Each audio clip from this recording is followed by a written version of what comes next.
shared.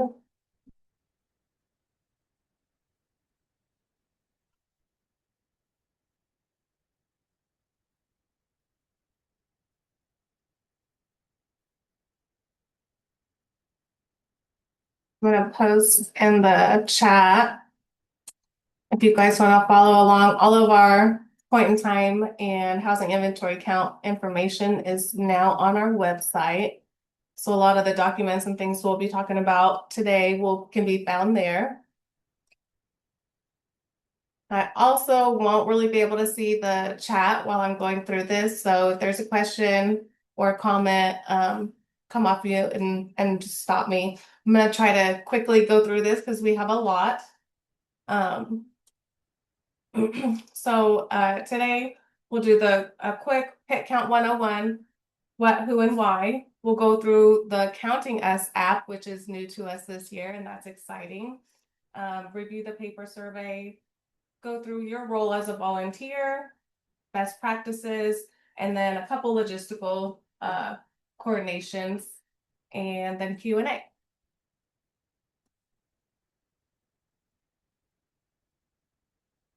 I also want to note that we did not get any new guidance from HUD for the 2026 point in time and housing inventory count. So as of right now, we are operating under 2025 guidance. And if anything changes, we'll plan accordingly and announce any changes. And with our luck, it'll be on a Friday afternoon right before the count. So fingers crossed that that does not happen. Okay. What is the point in time count? Most of you guys have already, this is not your first rodeo. But for those of you that are new, this is a good refresher. During the point in time count, we're tasked with counting everyone in our community, which we are the Bounds state. We have 101 counties that we cover. So our responsibility is to count those that are experiencing homelessness and to understand the total number of homeless people and some demographic information and a few additional questions that we've added, because all of this information helps us get a better understanding of who is in our community. It gives us a good understanding of the resources that we have. One thing to keep in mind is that some things are what it's not. The point in time count has its limitations. It's not a full picture of homelessness in our communities. It's not a year-round measure, and it's not a measure of anybody's performance at all. It is a snapshot, which is what it's intended to be. And in regards to that, the initiatives that we have been working on the last couple of years with Built for Zero, our dashboards, streamlining our HMIS and CES processes, those are the numbers that give us that year-round picture. So that's important to note. And I'm sorry if I sound like an old man, I have a cold. Okay, so this is a big key that I want to reiterate on why do we do the point in time count. There's several reasons, which is federal compliance, funding accuracy, and that consistent comparison that we have. Congress uses this data as part of the annual homeless assessment report, or the AHAR, and it's congressionally mandated. And it's one of the main tools that Congress uses to understand homelessness nationwide, and that's how they make their funding and policy decisions. So the HAR is built from 3 primary data sources, and 2 of those 3 come directly from the point in time count and the housing inventory count. So together, Pitt and HIC data make up 2/3 of that entire assessment, and that's why collecting this data is so important. The third data source is the LSA, which comes from our HMIS system. The data looks at the full homeless response system over time, and that data looks at full homeless, or it includes who is being served, demographics, program outcomes, and how the system is functioning overall. So while the count is just one night, it does play a bigger role. And all of that data crosses through the hands of Congress, of policymakers and legislators. So I don't want to minimize what the point in time count is by saying it's just a snapshot, because it is extremely important. A couple quick questions that we usually get. Why does the point in time, why does the pit count take place during the last 10 days of January? And this question comes up a lot, especially from communities that feel homelessness might be a little bit more visible in the summer. One reason January matters is because of unmet needs. During colder weather, shelters and other city crisis resources are more likely to be fully utilized. When it's cold, people are more likely to seek shelter if it's available. So having that count in January really helps us to see who still has nowhere to go, even when most of the resources are already in use. So it's very important that we are tracking those unmet needs there.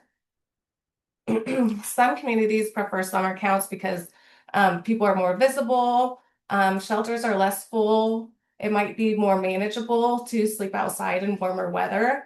So those counts can be helpful for a general head count.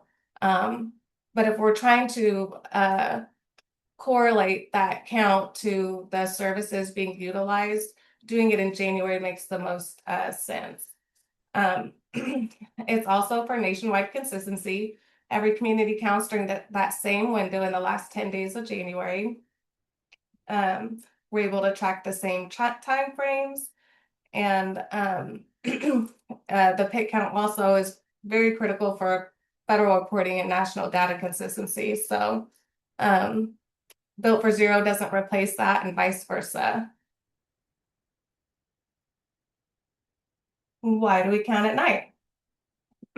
Another frequently asked question that we get. The reason that we count at night is to see where people are actually sleeping. So during the day, people might be in places that don't really reflect their nighttime reality, or where they're staying at. So night counts also reduce the chance of profiling people, and instead of relying on assumptions, we're focusing on locations and sleeping situations. Some communities decide to conduct the survey on the night of the count, usually starting at 7 or 8 p.m. Excuse me. And that's mainly for communities that do have street outreach accessible to them. Other communities start the morning of the 29th, so that when you're doing the survey, you're asking, where did you sleep last night? And you have a couple days afterwards to interview people and ask those questions on where they slept on the night of January 28th. You'll have 7 days after the night of the count to conduct surveys, just in case you missed somebody, or you went to the location that you know them to be at and they weren't there. You have several days to connect with them and get a survey on them. We encourage you to check in on known locations throughout the week. Go through your community queue and see who is on there and experiencing homelessness, and map those regions within your community as you're planning during your regional meetings.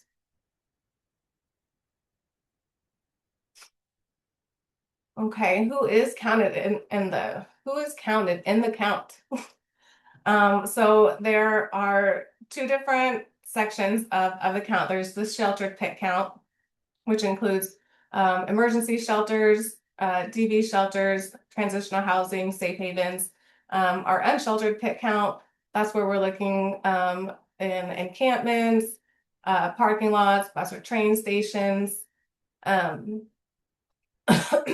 The sheltered count is based on where they're sleeping on the night of the count, as opposed to the program that they're enrolled in. So rapid rehousing is permanent housing. So individuals and families who are in permanent housing on the night of the count are not included in the sheltered count. However, households that are experiencing homeless that are currently residing in the street or an emergency shelter, that may be enrolled in rapid rehousing, but not yet have a place to stay or a move-in date, they should be counted based on where they resided on the night of the count.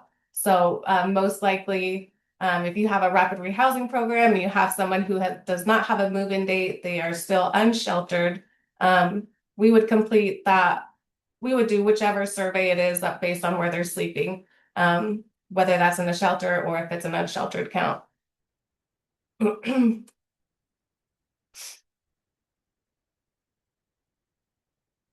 Okay, so the tools that we are going to use this year, we have the Counting Us app.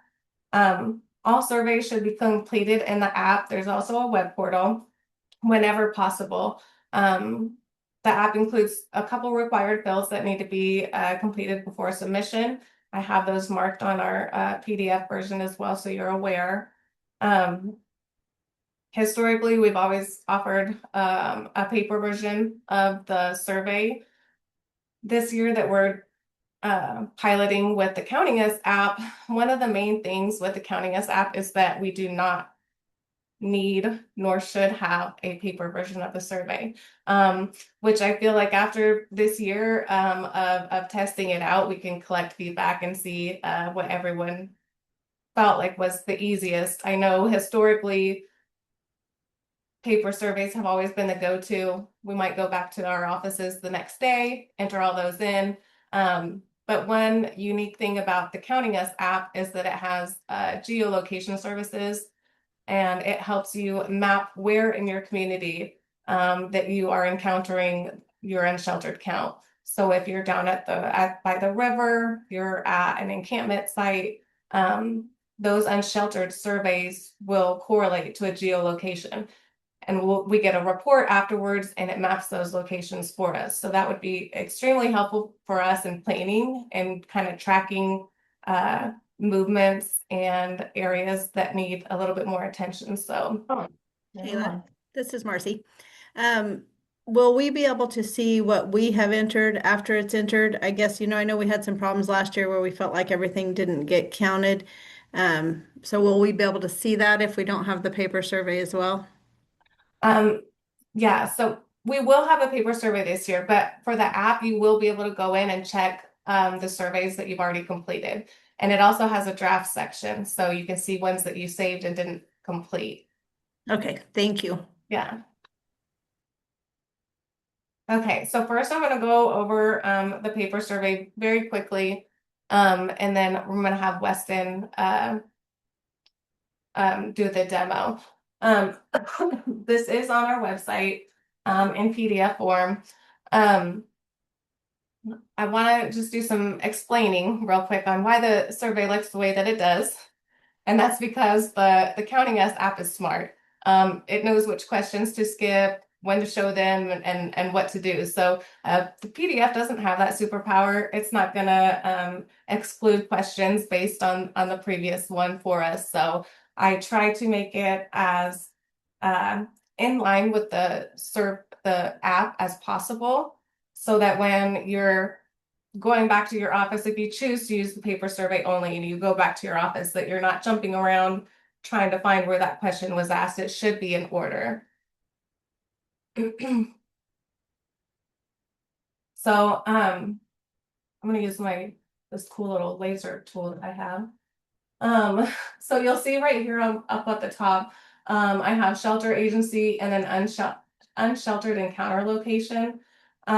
This is helpful because in the app, like I said, it has geolocation services enabled. If you choose to do the paper survey, you're going to want to put some type of location of where you experience this in visual. At the park, in a parking lot, whatever area of town that you conducted the survey in, and it can be a cross street or a landmark, because the app is going to ask you where you encountered that unsheltered person. Now, if you're completing this as your sheltered count for emergency shelters, you won't need to worry about this. You'll just do your shelter as it's a separate survey in the app. You won't have to worry about the location. Um, the next thing is the household composition. Um, Actually, I want to go back just a little bit because I'm mentioning the geolocation services with the app, and I want to let our victim service providers know that we have other safeguards in place and other options for survey submission that I'll go through right after this slide. So I don't want you to worry about that too much. Um, So the very first question is, which best describes your family or living situation tonight? We're looking for household information. And that's because once you choose in the app which survey you're going to be doing, either sheltered or unsheltered, the first question is household. So you'll put, there's 5 people, in my car with me tonight, my wife and my kids. And in the app, it'll just automatically, once you're done with that head of household survey, it'll automatically go into the next relationship to head of household like that. So if you're doing a paper survey, this will help you decide early on instead of having to go back out and redo it as a household survey rather than an individual.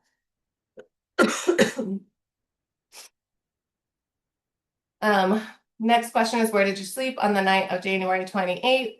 Most important question of the survey. And you'll see that it's split between considered homeless and not considered homeless. That way you know immediately whether you're going to continue with the survey or not.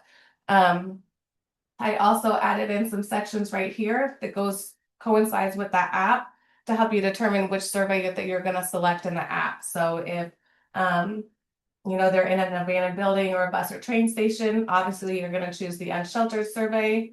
If they choose that they're an emergency shelter, transitional housing, safe haven, or a hotel motel paid by an agency, you will do the sheltered survey in the app. So I try to put little markers there so that you don't have to um, lose your mind going back and forth if you're doing both. So, and then we go into just our standard questions that we've had. Demographic history. Only one thing I want to note on here on age, and this was the issue that we kind of had with the app, is that it asks the age in 3 different ways. Um, in the app, it populates automatically for whichever one you choose, whether you choose to put in the date of birth only, or they say I'm 24 years old and that's it, or they want to give an age range if they don't really know. You do not, on the paper survey, you do not have to answer all 3 of these questions. That's just how it is in the app. And I know sometimes it's hard to, when somebody as a head of household is giving information on the rest of their family that's with them, might not have exact dates of birth, but they can give age ranges and things like that. So the rest of the questions are basically what we had last year. The only thing that we added different, and this is on the second page, is something that we want to use for our gaps analysis coming up. And we have been tracking this information from the point in time in the housing inventory count to get, kind of a bird's eye view of services and the people experiencing homelessness. But what we haven't done in a survey like this is ask, what's led to your homelessness at this point in time, and in your community, what are some things that you're seeing that might help you find stable housing? So we did add a list here. On the paper form, I asked select up to 2, that way we can kind of compare, but you can select more. The app's going to allow you to select multiple items here. And we'd like to use that during the gap analysis and after we analyze the PIT data. I think we all kind of know what's missing in our community, but I think we'd be surprised to find what individuals in our community are aware of as far as services. Um, we may think that we do a good job getting the word out about programs or resources that we have, and because we're sharing them with other service providers. But I've encountered a lot of individuals lately that we're not aware of services being provided in the community. And that might tell us, we need to do look at other options on getting the word out for that, or it can help affirm what we're missing. So hopefully this data will give us some good insights this year. I do want to touch on one last thing on the paper survey. Um, we have the prefer not to answer and client doesn't know, and those are all valid answers.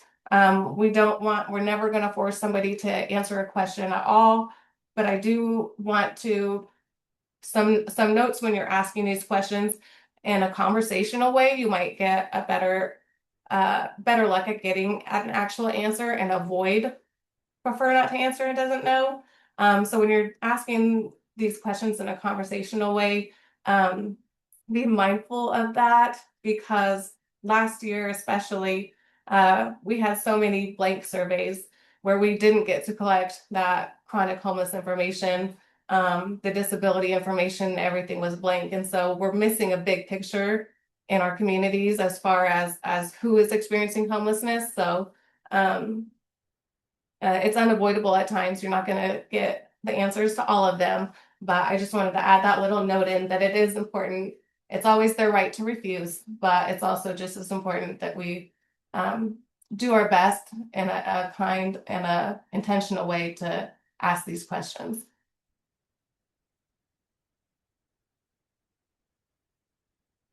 Okay, I'm going to talk real quick on our DV options that we have before I hand it over to Weston. Because the app is new, it was last Friday is when we got like our final survey from CivTech. So we've been kind of scrambling to put it together. We wanted to make sure that our VSPs have options that are safe and confidential for our individuals who are experiencing, domestic violence and dating violence. So there's a couple options for submitting surveys. If you operate a domestic violence shelter, if you guys don't know, I would like to introduce Rhea Carter, who is our DVCES liaison. She'll be reaching out to you either by the end of this week or into next week to connect with you about PIT and HIC. But you can submit your surveys by mail using the paper survey. We have some safety measures in place and instructions on how the surveys will be destroyed, where they will be stored, for how long. Counting Us does use that geolocation. So it is an option for VSPs. It is, CivTech did let us know that one way to prevent geolocation services when we are dealing with VSP projects is to have preset every DV project to a city hall located within that county, so that it's away from the shelter, away from the main office, and that is an option. But if you're a rural DV shelter or any DV shelter that is worried about, well, we're the only DV shelter within 7 counties, or things like that, you may just want to avoid it altogether, and that's totally fine. But we want to extend private meetings with you to kind of talk it through and have a conversation about what these options are and help you pick the best one that's going to fit for you. And no matter which option that you choose, no names are going to be collected. Survivor locations are not going to be shared. And you don't have to enter any kind of identifying information in the surveys. So Rhea will be reaching out in the next couple days. Okay. Weston, I'm gonna stop sharing and let Weston kind of walk us through the web version of. All right. Good afternoon, everybody. Kayla did already drop the link in the chat for our HMIS and CES page, which has all the different resources for what I'm going to talk about today. But just so everyone can follow along, I'm going to go ahead and drop a good chunk of text here in the chat. So just kind of backing up before I jump right in, as you guys know, last year we did Airtable that was built by us, essentially not coded, but pretty much coded by us. And so this year we wanted to do something that other COCs across the United States do, something a little bit more polished for you, an actual dedicated app. So just keep in mind, I just want to preface this by saying this is not a huge development team, right? It's not a corporate app of some kind. It's a small team. So if you do happen to run into any glitches while you're using it, please go ahead and email us. We're going to talk to Simtech about that. And hopefully by next year, if we do run into any glitches this year, it will be perfect for our COC and how we want to run it. So anyway, like I said, this year we're going to do Counting Us, which I'm going to go ahead and share my screen.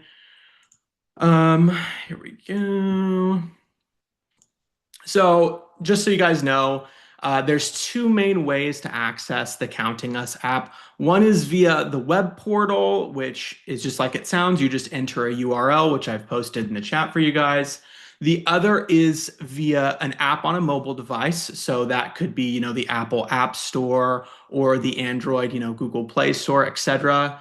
If you just type in Counting Us, it should be the one that shows up at the very top. It'll have the blue little check mark like you see on my screen here. Anything I demo for you guys today in the web portal, which is what I'm going to be using because I'm on a computer, it looks the exact same in the app. I promise you, that's one of the really, really nice things about Counting Us is the app and the web portal do not look different from each other, and they're both pretty straightforward.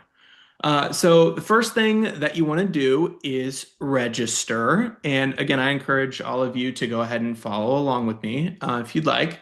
So if you click this big old register button, regardless of if you're in that web portal or the app, it will take you to this screen right here. It'll ask you for your first name, your last name, your email, cell phone number, password, and confirm password. I believe, someone correct me if I'm wrong. Looks like the cell phone number is required. That is not for Simtech. That is for if we need to get a hold of you about a survey.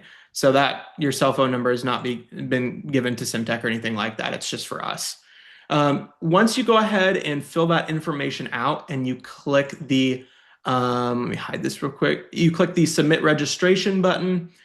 I'm going to kind of go over what it looks like from there. So I dropped a link in the chat, but there's this really cool animation on this web page. And this is basically point in time info. This is Counting Us direct resource for how to register and how to use the app, etc. So there's this little neat animation on that webpage. Again, and the link is in the chat. And it just shows you kind of directly how to go through the registration. So there's the phone number, enter the password. And then once you click that submit registration button, it takes you to, it'll say account successfully created. Then you'll just enter in that email and password off the account you just registered. You'll click the login button.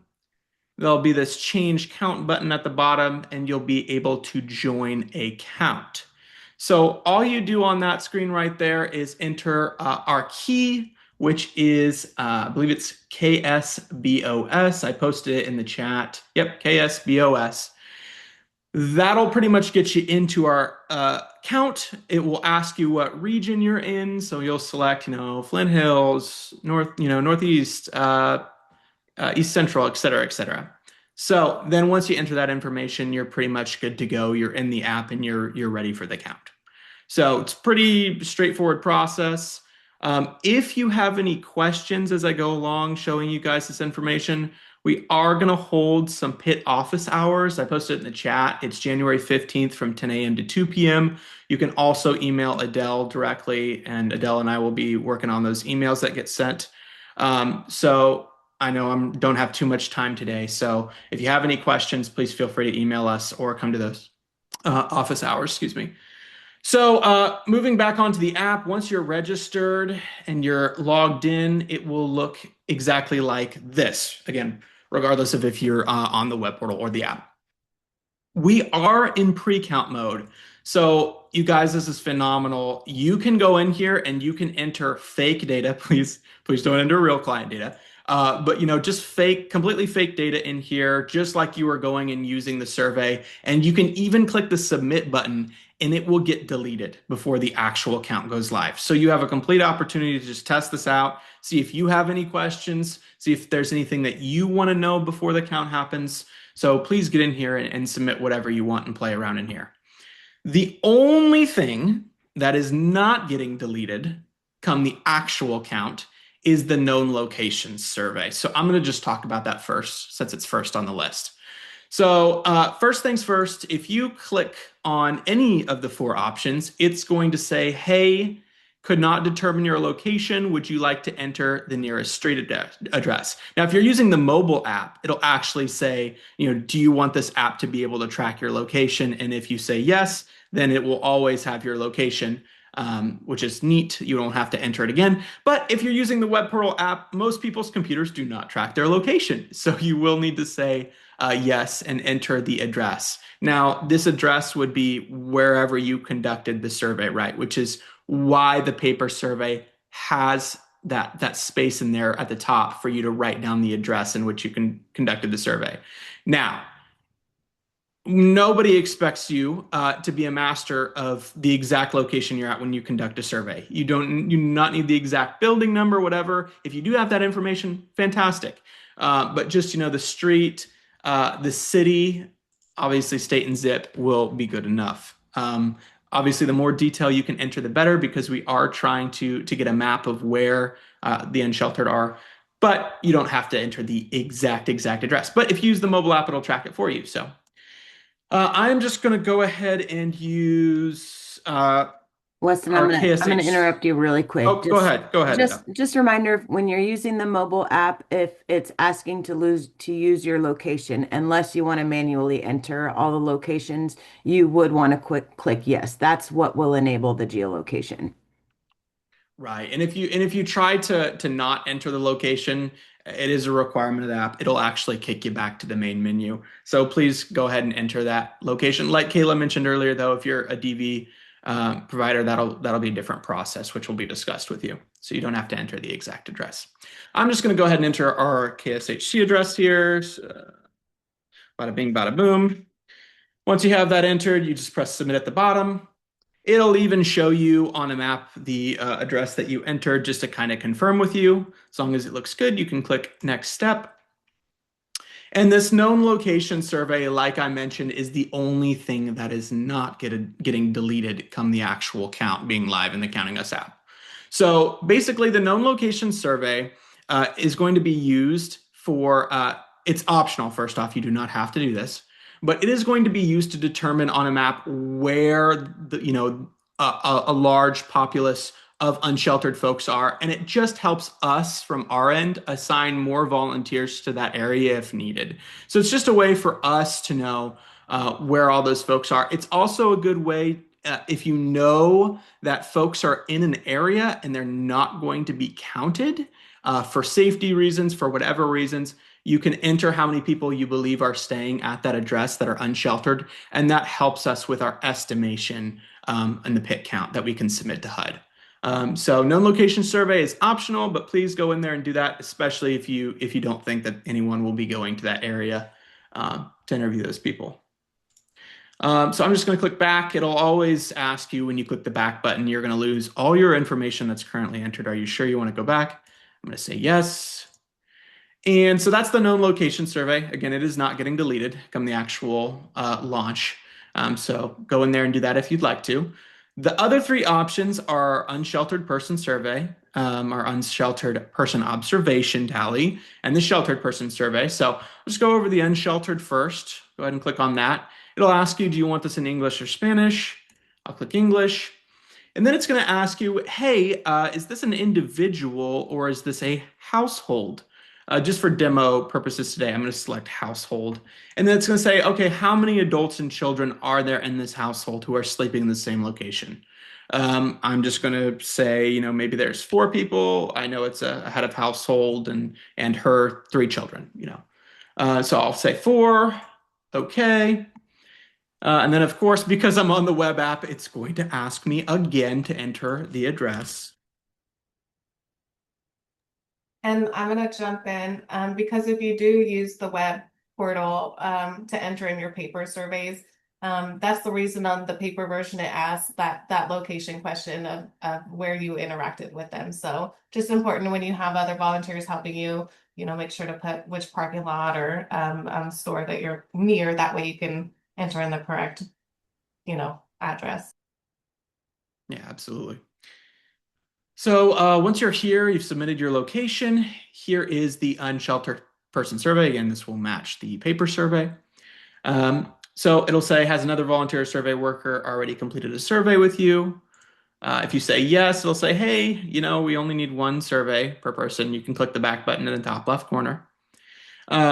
It also, of course, at the top has the little script for you to read if you'd like to. But most of the time, you're going to click no, they have not completed a survey already. And then it's just going to go through the standard PIT questions that all of you are used to and the ones that we've put on the paper survey as well. So I'm going to say this person is in a park. And then it's just, again, going to give you some little script lines at the top to help you along with the conversation. What are your initials, date of birth, age, blah, blah, blah, blah, blah. Of course, when you answer these questions, it is going to populate the next questions that need to be asked, if any. And I do want to just point out that, again, because of HUD data standards this year, we are required to ask, what is your sex? Which is female, male, client doesn't know, client prefers not to answer by HUD. Race and ethnicity. Is this your first time you've experienced homelessness? How long have you been homeless this time? So really, we've even kind of worded the questions to where they're more like conversational. And obviously, if you say, how long have you been homeless in this episode? Most people you interview are not going to know what that means. So instead, it's how long have you been homeless this time? How long have you been in the current county, et cetera, et cetera. Just goes through all the questions. And again, here are those new questions we're asking this year about what would help you get and keep housing. A little bit more script, and then any notes that you need to at the bottom. Once you're done, there's a couple different options. You can submit the survey straight up, or you can even save it as a draft. If you save the survey as a draft, it will always appear on this main menu at the bottom. There's this drafts button. And if you save that draft, it'll appear right here. You'll be able to click on it or tap it if you're on the mobile device and pick right back up where you started. One also thing I want to mention about drafts is if for whatever reason you do encounter a glitch on the app and you need to close the app, it should save the draft for you in the drafts. So do not panic if you have to close the app for whatever reason, or maybe you just, something happened, you had to get off your phone and you closed the app. It should appear for you in your survey drafts and you can click right back where you started and left off. So anyway, back to the surveys. So that is the unsheltered person survey. Next thing is the unsheltered person observation tally. So you might ask yourself, okay, so it happens sometimes. What if the person is sleeping? We don't want to wake them. Also, what if it just looks like an unsafe situation? I can't approach. You would go ahead and click this unsheltered person observation tally. Again, it's going to ask you individual or household. I'll say household and 4 people. Again, ask me for the address because I'm on the web. And go ahead and submit that. It will pop up with this screen. And all it's going to ask you is surveyor only. Select the reason that the observation is being completed instead of a full survey. So I'm going to click this drop down and I'm going to say, hey, person is sleeping. But you could say person is incoherent, safety concerns. Maybe there's a language barrier, person just declined, lack of time, etc. So let's say person is sleeping. It'll ask you to estimate the age, kind of what is their gender, race, any additional notes, submit survey, and that's that. Now, what happens with the survey is when you select household, you can see at the top left, it says you are editing a household and you are on member 1 of 4. So it's always going to assume that whenever you enter a household, you're going to start with the head of household. That's why this question will be grayed out and it'll say self on relationship to head of household. Once you submit this page, and I can even do it real quick for you guys. Let's just enter in a bunch of random stuff. I'm going to click submit survey. As you can see, it'll say, hey, that was successfully submitted, but now we're on household member 2 of 4. So basically, it's just you get to interview each person, submit the page, and it'll just continually ask you until that entire household is done. So pretty straightforward stuff. Again, if you click the Save Draft button at the bottom, it'll even move on to the next household member. So maybe, one household member is off doing something or can't be interviewed right now. You can just save a draft of it even if you want to and move on to the next person. So I'm just going to save drafts constantly. And as you can see here on my drafts at the bottom, now I can go back into any of those, click it, and I'll be able to go in there and edit it. There's this little open button at the bottom left, and that's how you get back in there. So that's about all there is to the unsheltered person observation tally. The last thing, of course, is the sheltered person survey. So again, it's going to ask you English or Spanish, an individual or household. This time I'm just going to say individual. And then it's going to pop up with this screen. So on this screen, it will have all of the different project types to count. I'll say emergency shelter. It's going to have all of the different organization names. They are still, I believe, working on this, so don't panic if there's not an organization name in here that should be. I'll say Alliance Against Family Violence, and then emergency shelter, VSP, so it'll even know the individual projects as well. So after you enter all those, just say next step. And then the questions it's going to ask you on the sheltered survey are, of course, different from the unsheltered survey. But again, it just walks you through each question individually. And then at the bottom, it always gives you some space to enter any additional notes. So that's really all there is to the Counting Us app. Again, if you have any trouble getting registered or signed in, if you have any questions, we're going to have not only the pit office hours, but please feel free to email Adele Hahn at kshomeless.com. It's in the chat there. For frequently asked questions, I also posted that in the chat. We have that on our HMIS page and CS page. If you scroll about halfway down, we've got those on there. And of course, the point in time direct resource I linked in the chat as well. So Kayla and Adele, I think that's it. Is there anything that you want to mention before I get out of here? Yep, I just have. Oh, go ahead, Kayla. You go first. Oh, go ahead. I was just going to say you have to register as a volunteer to be able to do the surveys, and you have to be registered by January 25th. We will not be able to be registering on the day of. So anybody that is going to be out volunteering doing surveys has to be registered by January 25th. So, yep, there you go.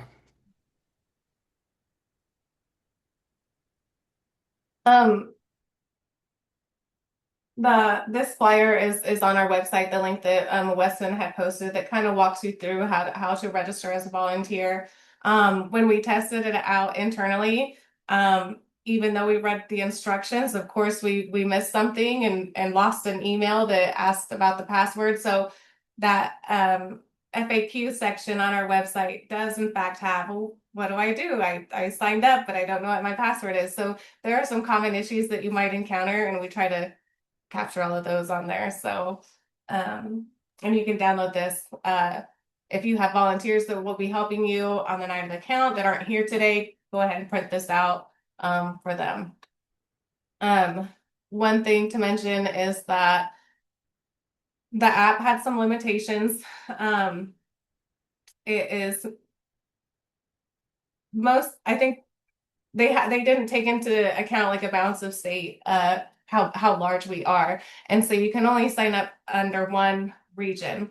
So if you're an agency that serves multiple regions or you're statewide, for the time being, the advice from Semtech was to register with separate emails, have coworkers that are within those other regions sign up per that region.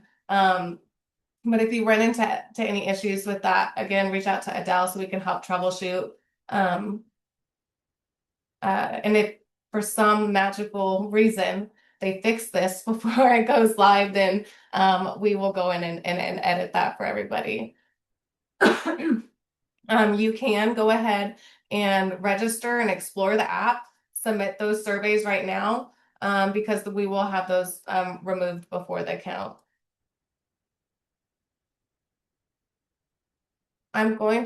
We just have a couple minutes left, so I'm gonna breeze through these about your role as a volunteer.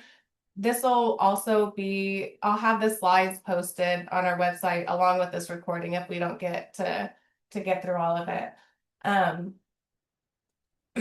but some quick tips for surveying. First and foremost, we need to be respectful of the people that you meet on the night of the count.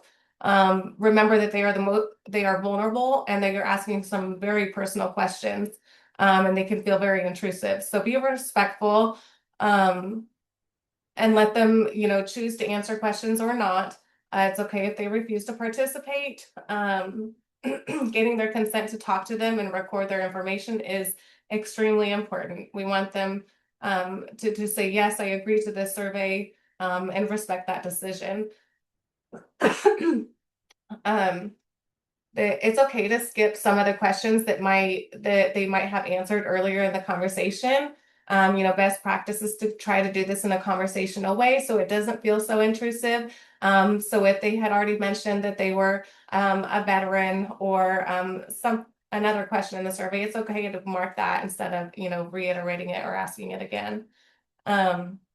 There might be some questions on there that feel a little bit awkward to ask, and it's okay and normal to feel that way, but it's important that you do ask the question. And you can definitely rephrase them. Use your intuition and ask appropriately. A lot of people might think that they can identify someone's gender by looking at them and talking to them. We don't want to do that. We want to ask and be able to have them answer. Um, and you want to be careful how you ask. So if you are changing the questions in a conversational way, you don't want to go up to them and say, "You're male, right?" Um, you need to be respectful of everybody because all of these questions, no matter what, are extremely intrusive. You also want to be able to offer resources, provide the supplies in the backpacks. We had Healthy Blue donate some funds that we're able to provide backpacks for our unsheltered count, which is amazing. Other communities are adding into those backpacks and putting more resources and stuff in them, so that's wonderful to see. Follow up, ask about coordinated entry, see if they've been assessed or if they would like one. Schedule a follow up right then and there with the appropriate staff. Give them our number so that they can call and get an assessment. Prioritize your safety. If you feel unsafe or someone's in crisis, always call 911. And then also thank them. Simple acknowledgement helps restore dignity in a difficult moment, and builds that connection. Should you wake someone sleeping? Quick answer is absolutely not. Use the observation-based form. Don't touch them. Respect, refusals. You can announce your presence when you're entering an area that there might be multiple people, or you see someone like, "Hello, is anybody there?" But if they're not responding to you, just fill out an observation form. 4 minutes. Okay. Step-by-step interview guide. You want to approach and introduce yourself. Ask if you can have a few minutes of their time to ask some questions. Got to explain and get consent. We're conducting a survey. Your participation will help the community provide better services and resources. Survey should take about 4 to 5 minutes, depending, but I've had them last 20 minutes because I'm chatty Cathy. If they did consent, go ahead and continue. If they don't, or they were surveyed by somebody else, just go ahead and either stop the survey or do an observation form. Go through all of the questions. Again, I'm going to repeat this over and over. They have the right to refuse. And you don't have to read all the options below the questions. That's another thing, unless you feel like it's needed. So you don't have to, read word for word everything. Here's your options. Yes, no, I don't know. just kind of let them answer conversationally. And if they do ask, well, what are my options? Go ahead and help them through it. So just use your, your intuition on that as you're talking with them. Close the interview, give them those backpacks, resources. If you are out doing on the street count and it is more comfortable for you to save that as a draft, if you're doing a paper survey, go ahead and remove yourself from that area, and just double check that you've completed the survey, you're in a safe place, in case you need to add any additional notes or details to that survey. Where to go. We will be canvassing outdoor public places. You should be talking about this in your regional meetings, mapping locations of known locations, encampments, things like that. You'll also see in maybe some more urban areas of Kansas, if you have 24-hour businesses, that might be places to check. So all of these conversations are happening right now in your regional meetings, and there might be some extra one-off meetings with some agencies that are taking the lead during the count that you can connect with and see where your assignment is. Your safety, 1 minute left. Okay. Never go alone. Maintain your distance, announce your presence that you're there. Remain standing. Stay in lit areas if you can. Trust your instincts. Always prioritize your own safety. If you don't feel safe approaching someone or going somewhere, don't go. You're always going to be better in numbers if you can take somebody with you.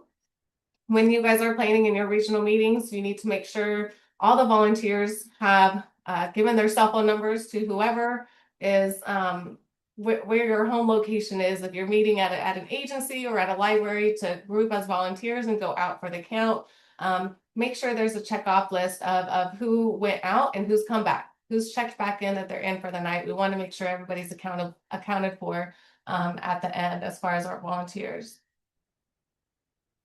We kind of went through most of this. On the don'ts, one thing that I want to make sure and say is don't make promises that you can't keep. This is difficult for the people that we're interviewing, and it's difficult for the surveyors because it is a cold night in January. We don't have hotel funds to immediately get them into a warm place. This can feel devastating and heartbreaking. So don't make promises that you cannot deliver. But what you should do as good advocates and case managers is try to connect them to services where appropriate. It is uncomfortable, but definitely don't make sure that you're not promising anything that's not there. I'll touch on the housing inventory count. I don't think this is everyone's first rodeo with this, but the HMIS will be reaching out to all of the funded agencies that participate in the HIC, and the regional coordinators will be reaching out to all those non-funded agencies that qualify under HUD's HUD's project definitions for the HIC. And Rhea will also be reaching out to all the DV shelters, so they don't have to worry about going through 10 of us. Right here's just a list of our coordinators. If you need to connect with them, their planning is going on now. After hours survey issues. So if you are using the app, you can call us until 4 or 5 in the morning, and we will be available to help you navigate, because we want this to be successful. We want to make sure that everything runs smoothly. So these will also be posted on our website so that you have our numbers to get a hold of us if you run into any issues. Okay. That was really fast. I'm out of breath. And Kayla, I know that we talk a lot about nighttime because it's pertaining to that specific night, but I don't want to just want to make sure that everybody understands that if you don't have volunteers that can go out at night, that's okay. Like that we're collecting information pertaining to that night, but that this work can be done during the day as well. Yes, most people do start on the 20, we'll start on the 29th and make that kind of a full day of asking people where they slept the night before. Few communities actually do the night of the count. Yeah, you are correct.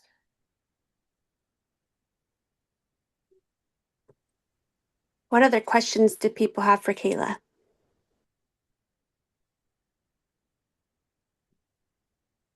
I want to make a comment. First of all, thank you, team. That was a great presentation. Thank you for that. I also want to thank Doug Wallace from KTRC who allowed us to purchase this app. It was a big purchase, so thank you, Doug, for that. Yes, thank you, Doug and KHRC. That's this it has been an ongoing challenge, I think, for years and years, kind of the struggle between digital versus paper and switching over to digital. Digital makes our data evaluation and input so much easier, but there's there were times where we would go out into the field with a paper and then come back and put that into the computer on a website, and that creates some duplicate work for people too. And so the option of having an app, I think for a lot of people, there may be some situations where that's still some duplicate work, but I think for the majority of people, that's really creates a workflow that is less work for such a big project and task. So thank you, thank you, thank you. I also want to thank Beth Russell with Healthy Blue. Kelly mentioned they are sponsoring this pit. And we're able to buy backpacks, hand warmers, and socks. And the backpacks are filled with hats and gloves and scarves and some toiletry items. So thank you, Beth, for that and Healthy Blue.